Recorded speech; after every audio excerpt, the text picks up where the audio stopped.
I did it. I quit my job today. I don't really know how to feel about it. Somewhat relieved, but somewhat, I don't know. Still taking it in, process everything. Hey guys, welcome back to my channel. If you're new here, my name is Gabby. Please make sure to give this video a thumbs up, hit that subscribe button and that notification bell so that you don't miss any new videos that I post. Today we are taking a break from my regular Lululemon content and having a bit more of a story time because, as you can tell by the title, yes, I did leave my full-time 9-to-5 job recently. So I just wanted to take you guys along with me with that journey and kind of be able to inspire and connect with you guys in case maybe you're going through the same thing. I also just want to preface this video that, you know, leaving my job was my personal decision, and of course leaving any job is truly just really personal. So I'm not saying, you know, that this is the one-fits-all solution for everybody, but I just wanted to share my story because I know how hard it can be to, you know, make these types of decisions, and just to let you know that you guys aren't alone, and hopefully that, you know, maybe we can connect about it and start a conversation, because I know these kind of topics are definitely more on the taboo side and not everyone talks about them, but I really want to share my story with you guys in hopes that, you know, you can maybe relate to this and just know that you're not alone. Also, you guys should stick around to the end of this video because I will kind of be sharing like the steps that I took to really decide and feel secure in my decision to leave my job. So if you guys want to find out tricks that I used in that decision, then please keep watching. Also, just a disclaimer that I'm not ungrateful for this opportunity. I am honestly grateful for all the opportunities that I've been given throughout my internships and the people I've worked with, the people I've connected with. I do appreciate everything here. That being said, I knew what was best for me and that time. That is not why I left this job. Keep watching to find out why I did have to make that decision. Make sure to follow me on my Instagram and TikTok, which I'll have linked down here for you guys. And let's get into this video. Okay, so a little bit of backstory about me. I was pretty much a straight A student in high school, and I was encouraged to apply for early admissions, and I went to university right away. My program was 4.5 years long. We had to fulfill like 2 internships and then plus your regular course load. I started in communications the first summer after my first year of university. So I worked for like a small not-for-profit. I also went back there for my second year, and then I fulfilled my 2 internships for my program requirements. One was through school, like through the job board that they gave to us, and then second term I filled my internship with the job that I'm in or was in now. I was in that position as an internship, and then they kept me on as a summer student, and then they signed me on full-time on a salaried position. Right now I've been at the company for 1 year and 10 months. Currently I've been working in communications for 5 years already, and I'm only 23 years old. So all my life I've basically attributed success to grades and attaining, you know, that 4.0, the straight A's, and all that hard work, you know, it didn't really feel like work because I had an end goal, and my end goal was that I wanted to graduate with a full-time job, and I wanted that job to be the job that I got for my second internship. So when I did graduate last year and I did have that job in place, and, you know, I got carried through, and it was like, great, I did it. I reached that goal. I was there. That was my success, and people congratulated me. But then some time went by, and it was about, you know, 3 or 4 months, and I'm just like, okay, now what? This is it? And you know, that big audacious goal was no longer there, but I didn't have one to replace it with. But I was so desperate to hold on to that idea of success because society tells you after graduation, if you graduate with a job and you're there for 30 years and you're a dedicated employee, that is success. But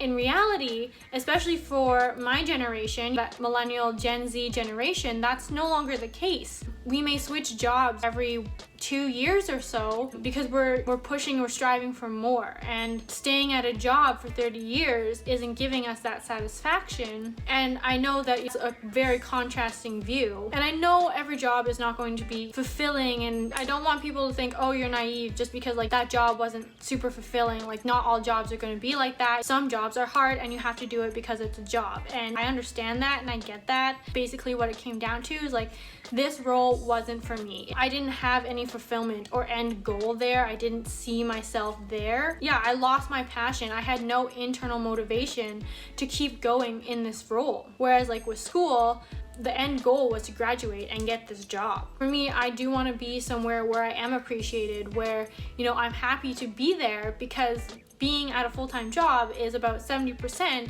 of your time, and I think that you should be happy there. And I remember watching Vanessa Lau's video on why I quit my corporate job, and I remember just sitting there and like holding back tears because I knew how much that was true. I knew that I had to leave, and I had to leave soon. I also talked to my career counselor, and they encouraged me to share and be transparent to an extent of like what I was feeling, to try, you know, and work with them to find a solution, even if it was temporary, you know, to get me through, to find another opportunity, and then I could make that jump. When I met with them and they basically said no, and there was no solution, you know, to work, it wasn't like, oh, okay, like, I'm sorry you feel that way. What could we do here? Is there anything we could do here to make that better? Or, you know, like, we have benefits for you, make sure you're using those. Like, that's something that I would have maybe considered more, versus them just saying, nope, that's wrong. Sucks to suck. Bottle those feelings up and take them home, which I understand.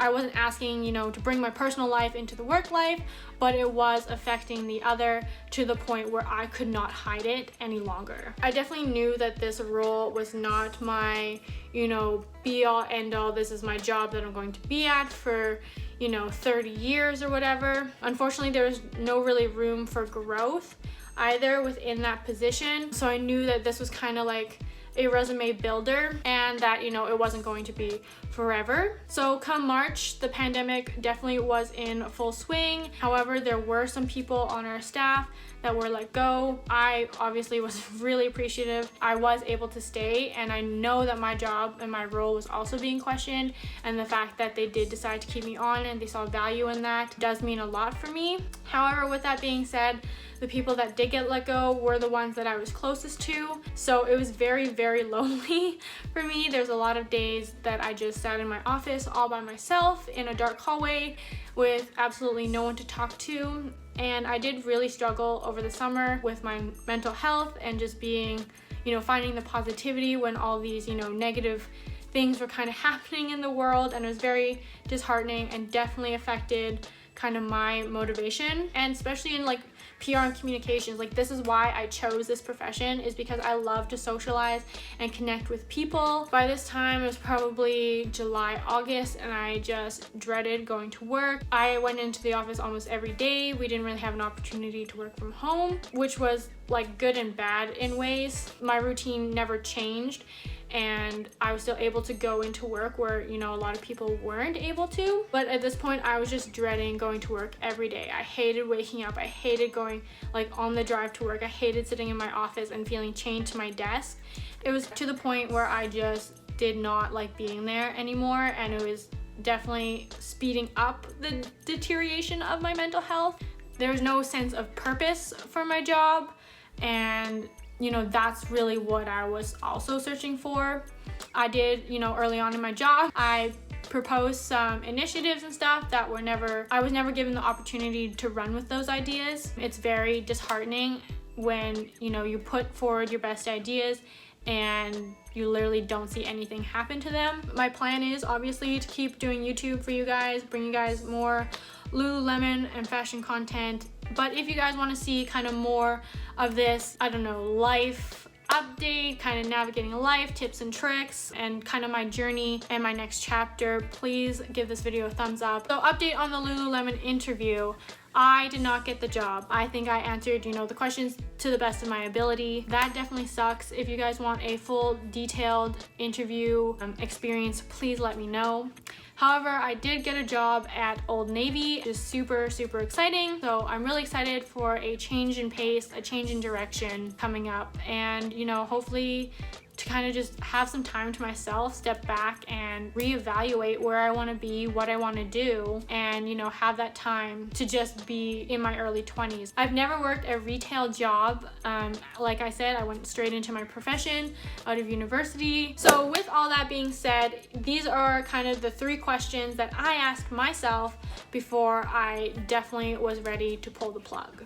So number 1 was, where do I want to be in the next, you know, year and 5 years? Obviously this can change drastically within that time period, but overall, where would I like to be? And for me, I wanted to be creating, I wanted to be seeing those analytics and metrics like firsthand, and I wanted to be doing content on YouTube and social media, and I felt like I could not do that there in the way that I can do it for my personal self. And so those 2 aspects didn't really line up. The second question was, do I want my boss's job, or do I envy anybody else at the company as if like I wanted their job? And for me, the answer was no. Like, I did not see myself at that company for a long time. So really, I just asked myself, so then like, why am I still here? Why am I still dedicating my time to this company if I don't see furthering myself here anymore? And that ties back, you know, into that goal thing, is that there was no goal, there was no, you know, X amount of promotions to get to here. It was just kind of this one role, and you're going to be static in that one role. Third question that I asked myself are, you know, what are the pros and cons to the situation, and what are the solutions? So basically I wrote down all the pros of like staying, and then all the cons. But then I wrote down a third column, so all the cons that I listed, I found a solution. And if I couldn't find a solution for them, then I knew that I wasn't ready, or you know, I needed some more time. But at this point, I was able, you know, to find a solution. It's like, oh, well, no income, but I was applying to other jobs. I found another job. I had savings, and if, you know, worst came to worst, I could move back in with my parents, and I'm so lucky that I would be able to do that. Those kind of things is like, oh, like cons is like, oh, everyone's gonna think that I'm a failure. Well, no, I'm not a failure. I just need to show my success in other ways. So those were kind of the 3 things that, you know, I did, and I asked myself, and I just got a piece of paper and wrote all this down, and that kind of helped me, you know, gather my thoughts and like really reflect where I am and where I need to be, and kind of the steps that I needed to get there. So if you made it to this point in the video, thank you very much. Please leave me a comment down below on some challenges that you are facing right now, maybe within your career, personally, professionally. Let me know. I'd love to chat down in the comment section. So I hope this video was helpful for you guys. If you're going through the same thing, please know that you are not alone. Ultimately, it's a personal decision, and you need to decide what is best for you and what's right for you, and you're the one who knows what's best. If you guys made it to the end of this video, please give it a thumbs up. I'd love to hear from you in the comments, and please subscribe to my channel for new videos every other Friday. And I will see you guys in the next one. Bye.